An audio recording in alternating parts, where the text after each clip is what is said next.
Super, David. I can see you and I can see your slides. Then it means we're ready to rock. You're ready to rock. All right. Welcome to our stage. So you have a tough crowd just after the lunch. So I wish you a lot of luck. And yes, please tell us, what is the good leadership and how to become a good leader? Well, I certainly hope so. Thanks, everyone, for joining me for this talk on practical leadership for software developers, or anyone really. You don't have to be a software developer, but we'll be covering some things that are specific to the challenges of, those of us in technology. But hey, y'all, thank you so much for this opportunity to come and be a part of this event once again. Y'all are some of the most awesome folks on the planet.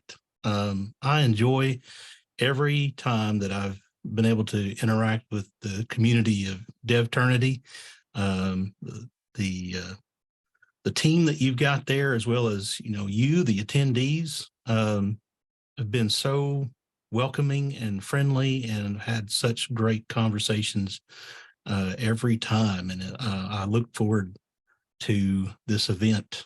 And I look forward to maybe someday being in person again. That would be super cool and awesome.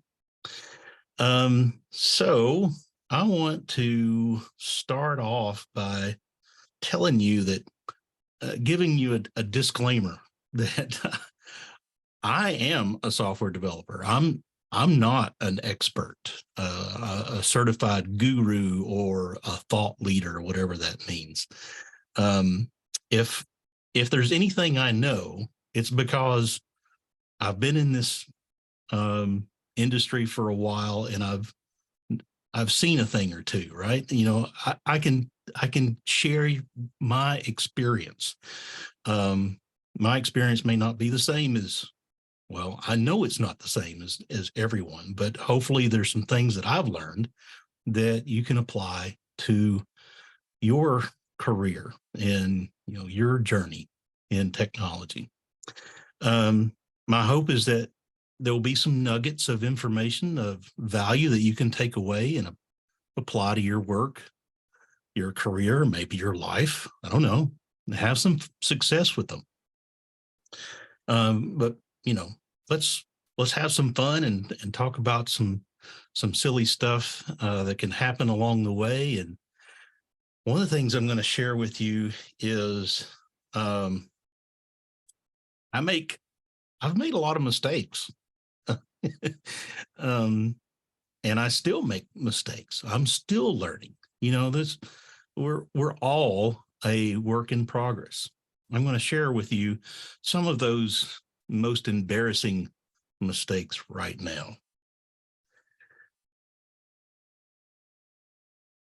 There have been times when I didn't ask for help. I was afraid of what others would think if I admitted that I needed help or that I had made a mistake. There's times when I didn't follow up, that I broke a promise. I didn't follow through on something that I said I would do.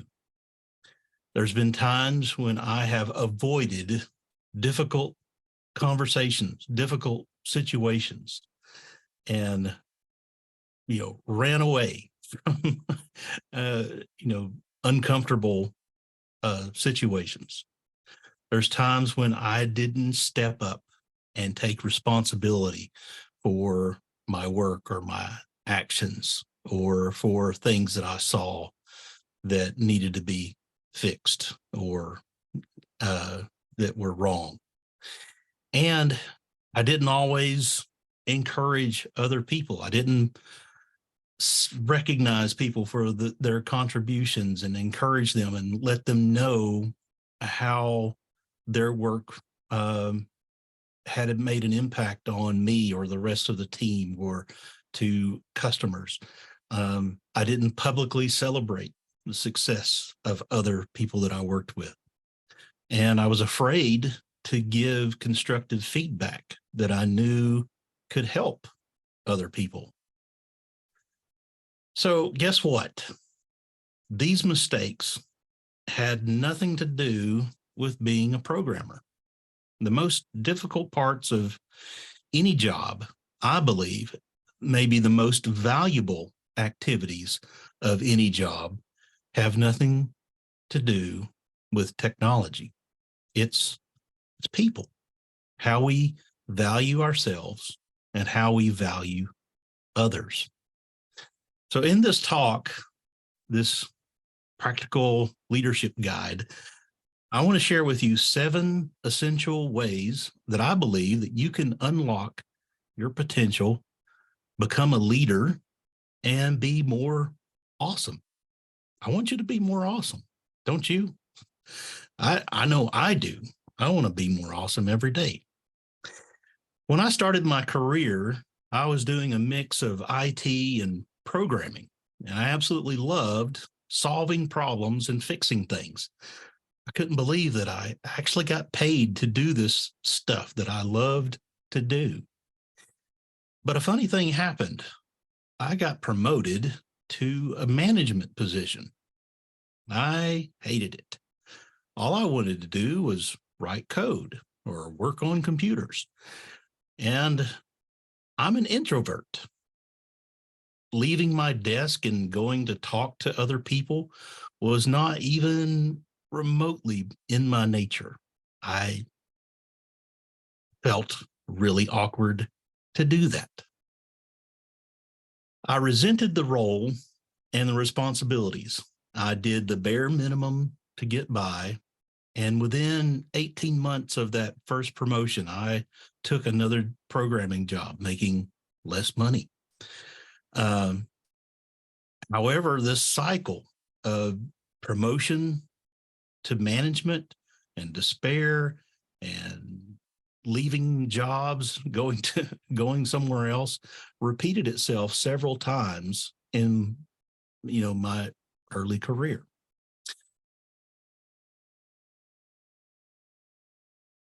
My ideal job was give me the fastest computer, give me a bunch of caffeine, and leave me alone so I can fix everything. Okay.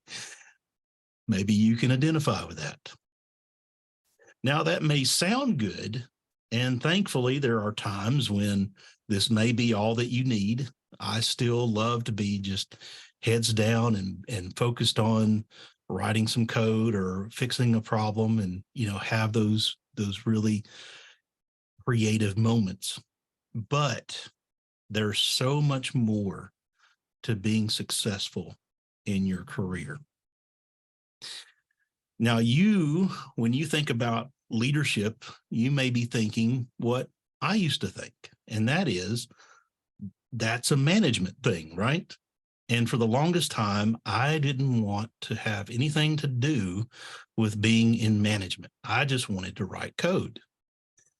But the reality is leadership skills are important, essential to being a good manager, but this is not a talk about management.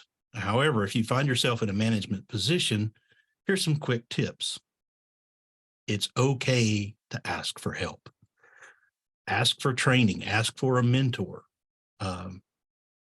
Listen to the people that you are managing. Really, really listen and empower others to do awesome work. You're there.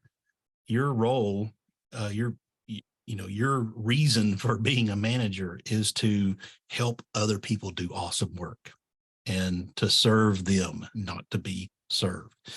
Be kind.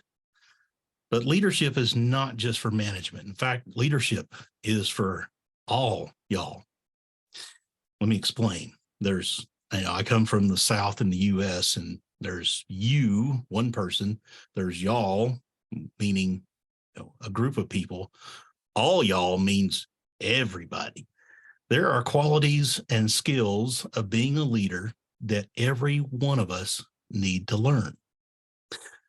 Another misconception is that leadership is about being in control, right? When I'm a manager, when I'm a leader, I'll be able to fix all these things that are wrong. uh, you know, if I were in charge. But that's also not the case. Leadership's not about being in control. Leadership is about earning trust and respect and finding common goals. It's negotiating with other people and other teams. It's influencing others to agree to help you accomplish a mission, the work that you want to do. It's about, you know, spreading your ideas and work and helping others recognize potential in themselves. What kind of legacy do you want to leave behind? It may be, a little bit of a uncomfortable thought, but what do you want written on your tombstone? I know it's have you ever taken the time to think about your life as far as the kind of impact that you want to have? Another way to look at this is like living with the end in mind. What do you want to be remembered for? Living with the end in mind can shape your focus, your priorities, your values, and what's most important to you.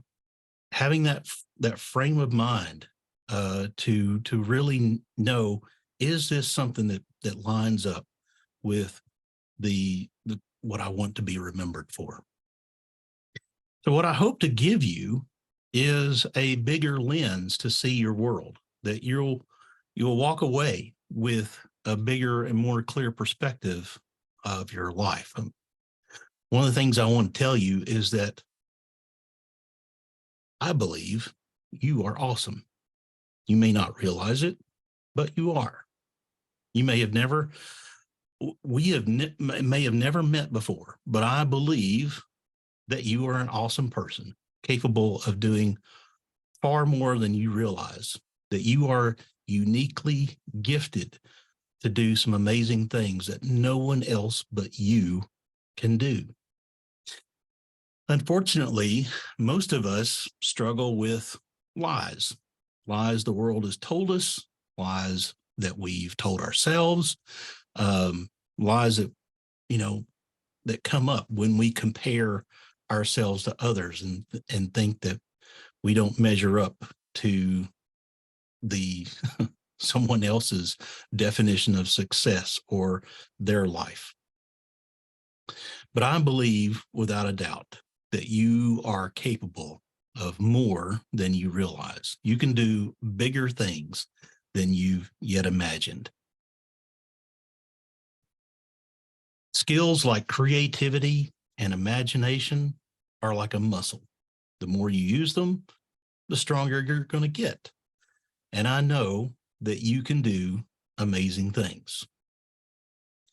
Now, I believe that there are 3 key ingredients to learning any new skill or accomplishing any big goal. And those include determination, practice, and patience. Along with patience is learning to forgive yourself, to give yourself some grace. You're going to make mistakes. Mistakes don't mean that you're a failure. Mistakes are part of learning. I make mistakes all the time, as I've told you in the beginning. Every successful person is standing on a burning trash heap of mistakes. It's what we learn from those that turn those mistakes into valuable learning points. And you've probably seen this internet meme where, about how to draw an owl. Step 1, you draw some circles. Step 2, you draw the rest of the owl.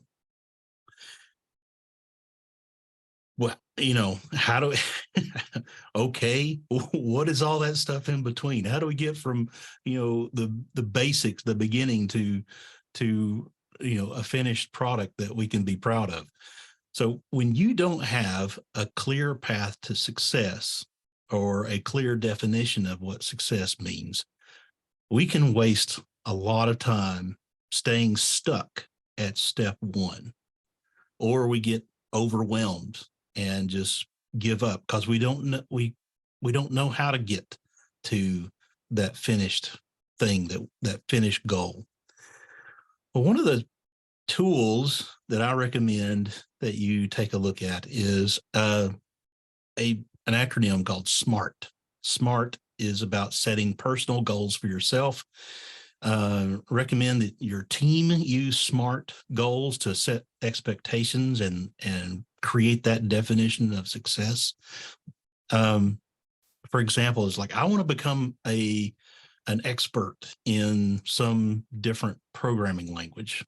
I don't know what an expert looks like or what exactly that means, but I can start to set some SMART goals.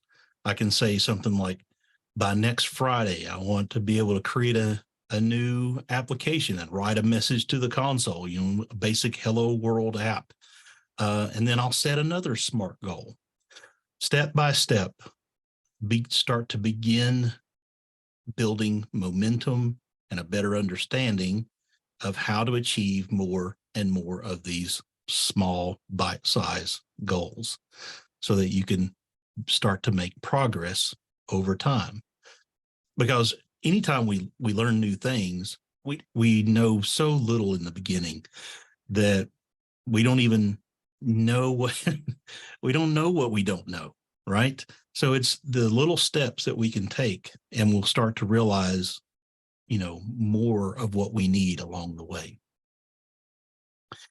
One of the lies that we've bought into in the technology world is multitasking. Now, our computers may do a fairly decent simulation of being able to juggle lots of things at the same time, but our brains don't work that way. And this may come as a surprise, but one way to do more and accomplish more, learn more, is to focus on one thing at a time, to focus on less. Our work culture puts a lot of value on multitasking. We put it on our job descriptions. We put it on our resumes.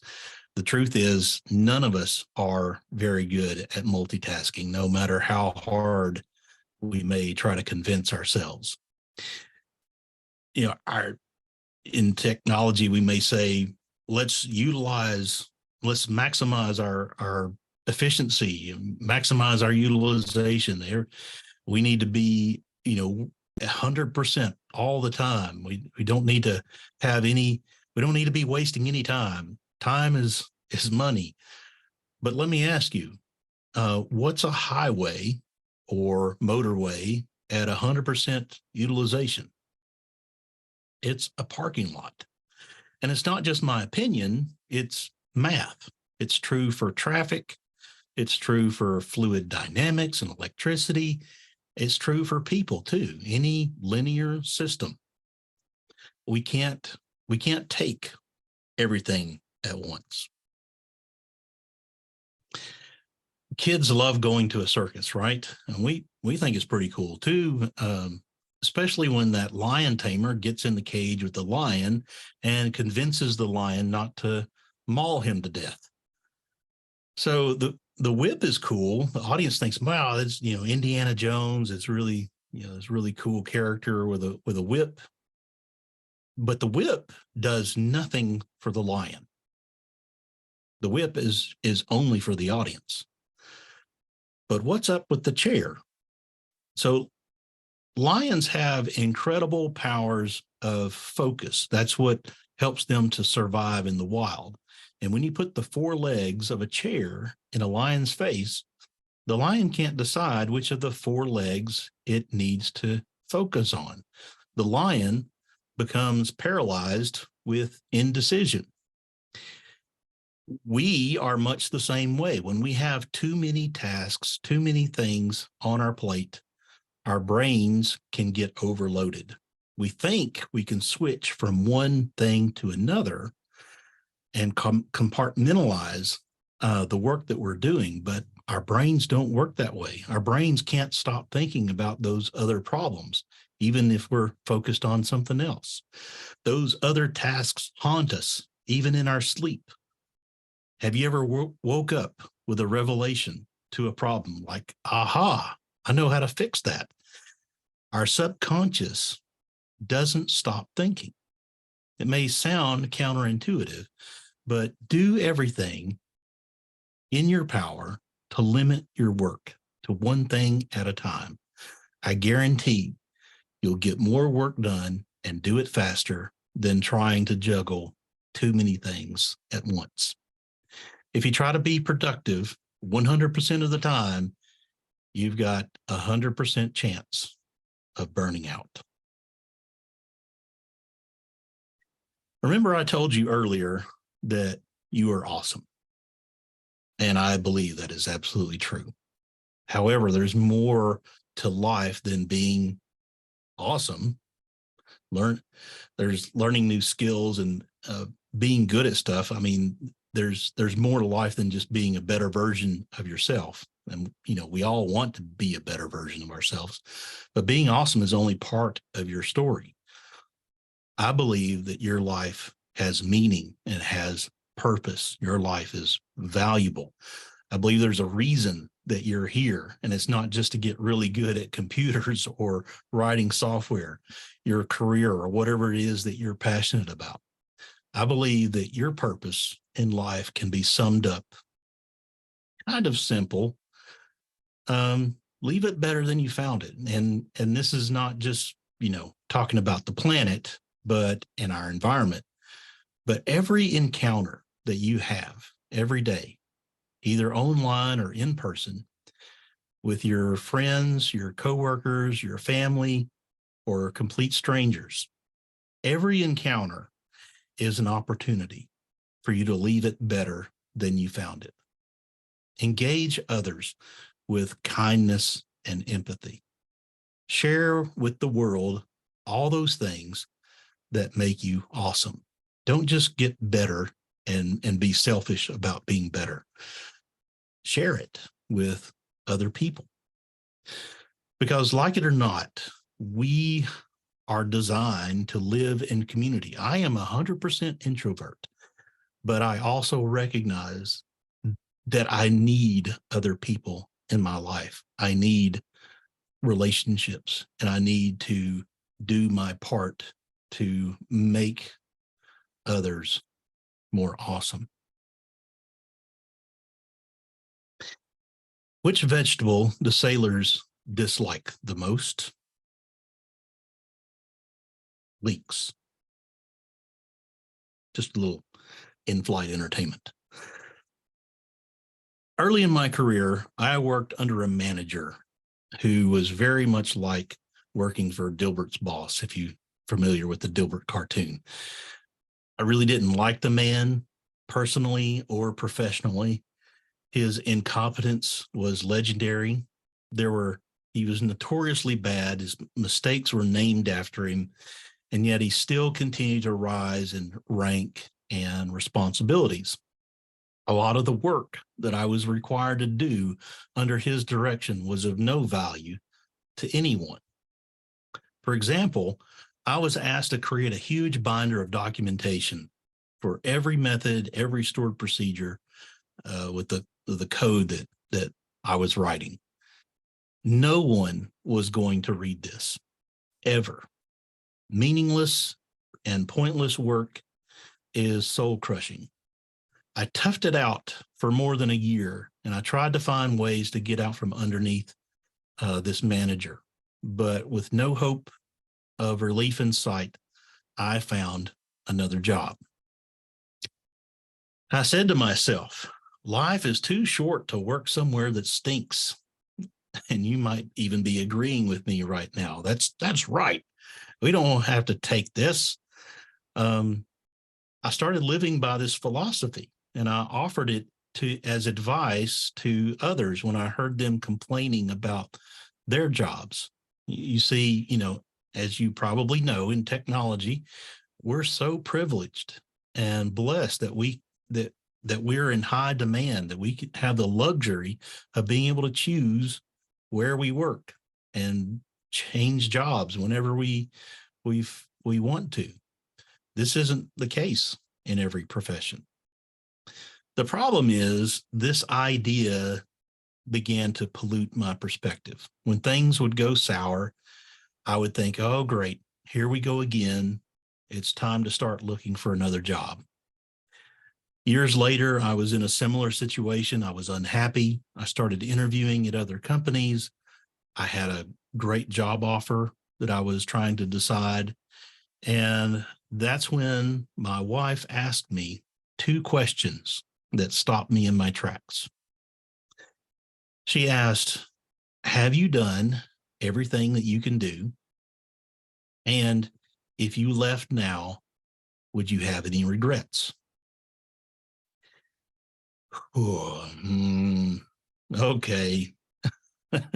I declined the job offer. I took ownership of the situation and I committed to doing everything I could to make my team successful. In the end, I left that job 1 year later, but I left having no regrets and being so proud of the work that we'd accomplished. It had been one of the most productive and prolific years in my career. Now, absolutely, there can be toxic environments, career limiting situations, amazing opportunities that come along. Any of those could be, great reasons to change a job. But for anything else, I've got a new mindset, and that is life is too short to let things stay the way they are. We've all heard that phrase, perhaps. Well, that's not my job. I've learned that taking ownership and responsibility is the right thing to do, and it has far-reaching effects.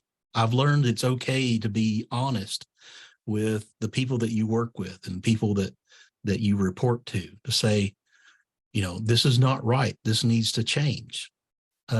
Ask yourself and other people, what can I do to help?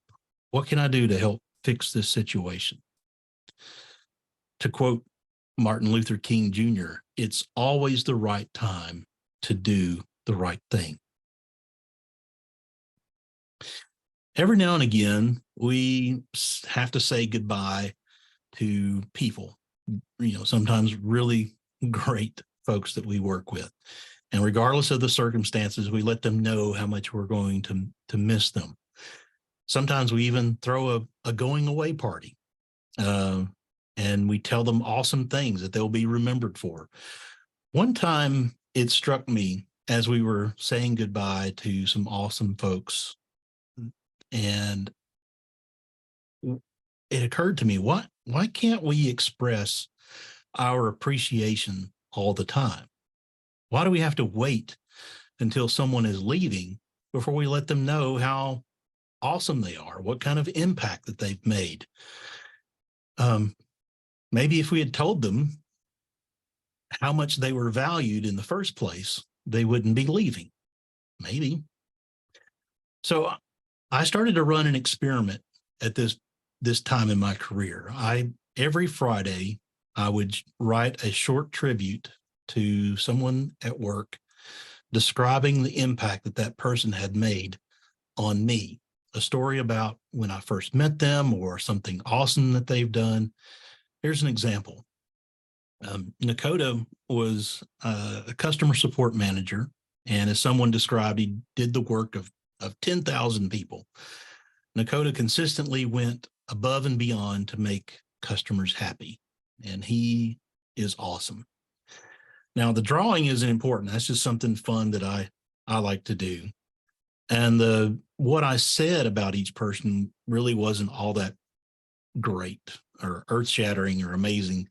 The real magic in this experiment, the real magic was in what everyone else said throughout the day. story after story, encouragement, high fives. It was beautiful. All I did was start the conversation. This experiment lasted for about a year, and I had so many people thank me for and tell me how special it was to be honored and recognized by their coworkers. I was once on a discussion panel, and someone asked the question, what's the biggest problem that software developers face? And some of the other panelists, some of the other folks said things like, well, documentation or old technology, technical debt.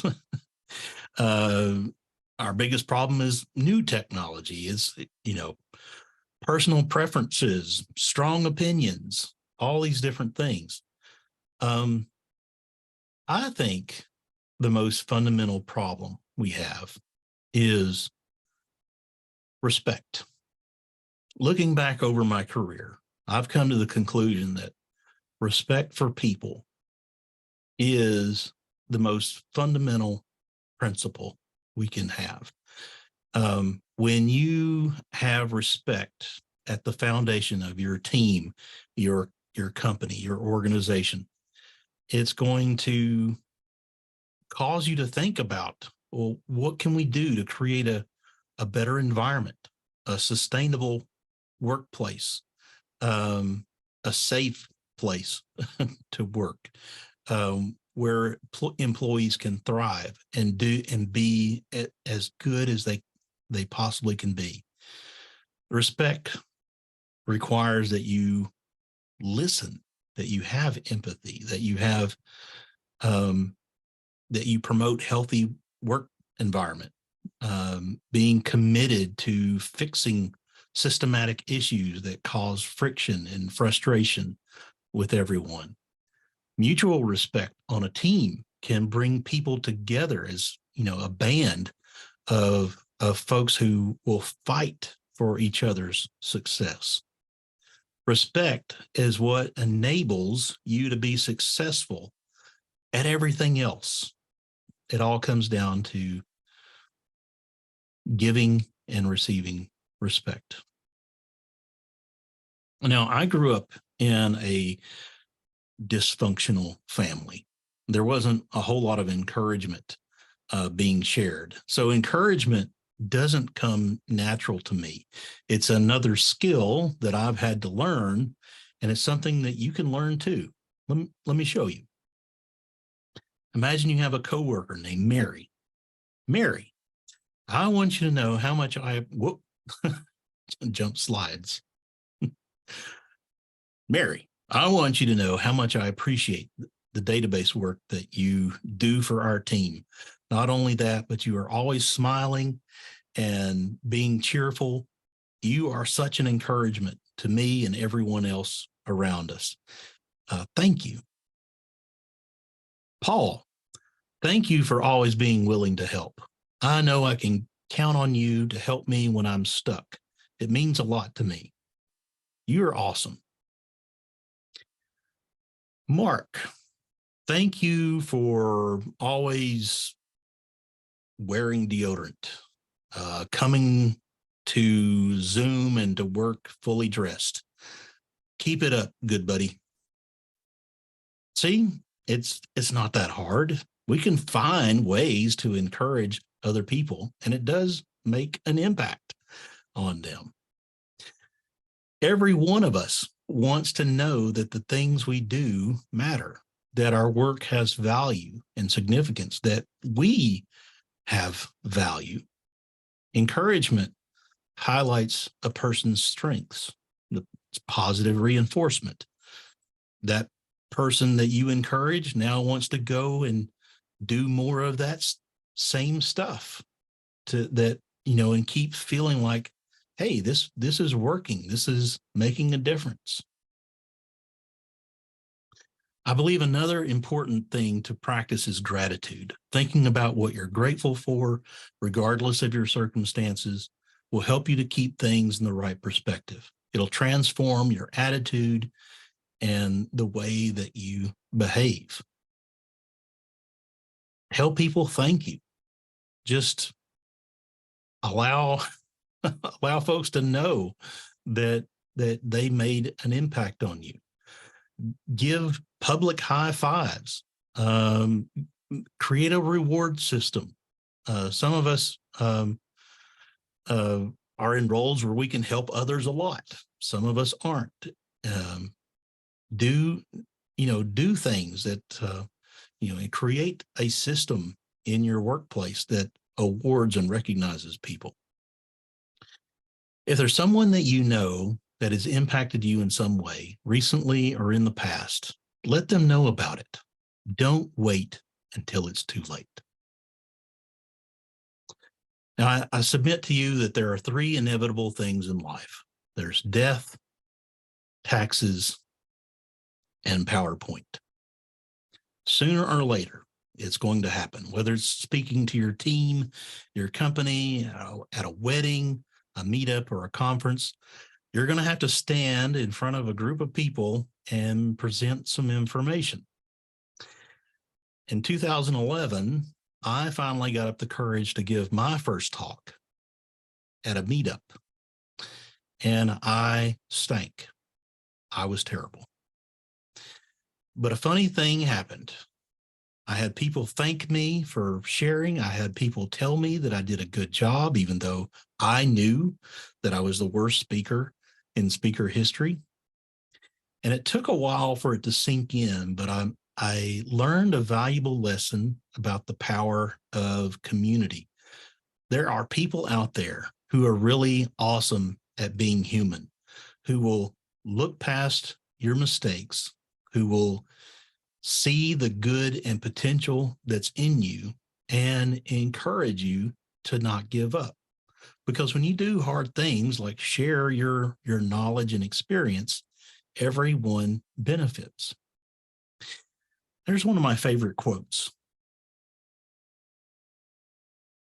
When I gave my first talk, people didn't remember how I fumbled around, how all these demos that didn't work right, or how bad my delivery was, but they remembered me. They remembered that even in some small way, I helped them.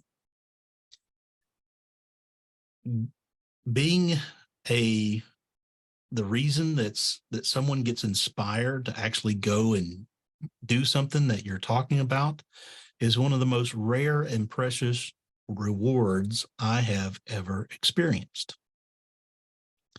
And one of the most valuable opportunities that you have available is your community. It's a place where you can not only learn and grow and be challenged to do new things, but I challenge you to get involved and find ways that you can give back. Public speaking is an amazing skill that you can learn. If I can do this, you can do it too. It'll open doors and opportunities and launch you ahead as a leader and influencer in your community. But public speaking isn't the only way that you can contribute to your community. Incredible things happen when you get involved, when you make new connections, friendships, exciting opportunities that come along that you may have never dreamed of. Find ways to give back. What do you call a fake noodle? An impasta. Speaking of which, imposter syndrome is a real thing. It's what prevents people so many times from sharing their experience, from public speaking and getting involved in their communities, because they feel like, what do I have to offer? There are people out there who are smarter and more experienced and have, whatever it is that you make up in your mind. As when you compare yourself to others. And you may be thinking, well, I have to be an expert before I can start sharing my, things with other folks in the community. You don't have to be an expert. That's an amazing thing about it. Is in fact, you have something that no one else in the entire planet has, and that is your experience. People can argue semantics and best practices and all kinds of things, but they cannot argue with your experience. If you share what you've learned and your journey and some of the things that you've learned from your mistakes as well, you're going to really inspire and encourage other people. And I believe that you have a unique and amazing opportunity to touch lives all over the world through the power of technology, such as software and blogs, YouTube, Twitch, and countless other ways.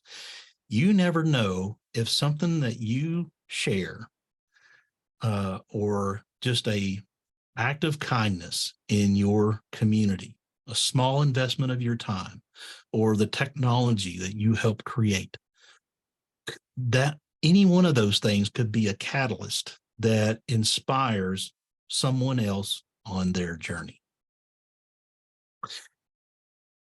So to recap all the things that we've covered, and I wish I, could have said so much more about some of these topics, but here are those 7 ways that I believe that you can unlock your potential and become a leader and to become more awesome. We talked about living with the end in mind. What kind of legacy do you want to leave behind? What do you want to be remembered for? What's your mission statement for your life? Be patient and give yourself some grace. Set achievable goals and measure your progress. Manage your time wisely. Do more by focusing on less. Take responsibility. Speak up. Do what's right. Be grateful for what you have and the opportunity that you have. Recognize the blessings that you have regardless of your circumstances. Be respectful of others. Have empathy for the people that you work with and who your work affects. Find ways to encourage others. And then finally, share your experience and blessings with others. I have one more story I want to share with you. And this was back in 1982, where I had a family reunion, family gathering. I was at my aunt and uncle's house, and I discovered one of these. This is a Radio Shack or Tandy TRS-80. And I don't know if I spent the entire time at this computer, but I do know that it must have made an impression on my uncle. So sometime after this reunion, my family gets a phone call. We drive 2 hours away, and waiting for me at my aunt and uncle's house was a cardboard box. And inside was the TRS-80, a cassette drive, a floppy drive, a dot matrix printer, cables, and this book. I didn't realize it at the time, but this one kind and very generous act launched me on a journey of computers and programming and a love for technology. I want you to realize that you have an amazing opportunity all the time to make an impact on your family, your relatives, your coworkers, your community. You never know if some act of kindness, a word of encouragement, or some, as I said before, a small investment of your time could be that catalyst that launches another person on a lifelong journey of exploration, joy, or even their career, their livelihood. Here's a quote from John Quincy Adams with some great mutton chops. If your actions inspire others to dream more, learn more, do more, and become more, you are a leader. None of those things require you to have a fancy title or a particular role or a particular set of skills. You can be a leader right where you are, regardless. You can be an encourager and inspiration to those around you. So I want to encourage you, go maximize your talents, be courageous, become a leader in your organization, in your community, inspire others, go and be awesome. Thank you. Thank you, David. You in a Slack channel, I just feel that you really, how people reacted on what you speak. I think you really touched our souls and minds. And when you just started to speak and mentioned that we are introverts, mostly in our industry, and that it's Yes. still about people. And I was like, yeah, but like how? And then you started to show how. So I think this is the real gem for everyone really to look at and think what they can do, and getting maybe sometimes, of course, a bit of comfort zone. So thank you. That's absolute fantastic and valuable talk. We had one question, very practical one. Okay. Do you have any kind of recommended tool or template for goal setting? Like if I want to have my individual goals, what you would suggest people to use? Well, that's a good question, and I wish I had something, right now to give you. I know in the link that I've provided here at the end, it's got a list of a number of resources, and it could be that somewhere in that list of resources there's a template or talk about some practical ways of setting and doing those goals. But I will take that as good feedback that I will add that kind of resource to this link. So that'll be something I'll do between now and tomorrow for sure. So check that link. Yes, sure. Yeah, my suggestion to people who really think about elevating the next year, use this Christmas time to reflect on your past and do some commitments for the next year. So if you have time, please check the Slack channel. There is a lot of good things for you from us. And thank you very much. Thank you. I certainly will check Slack. So if there are any other questions that come up, I'll try to get through those and answer them. Super, fantastic. Have a very good December. Yeah, thank you. You too.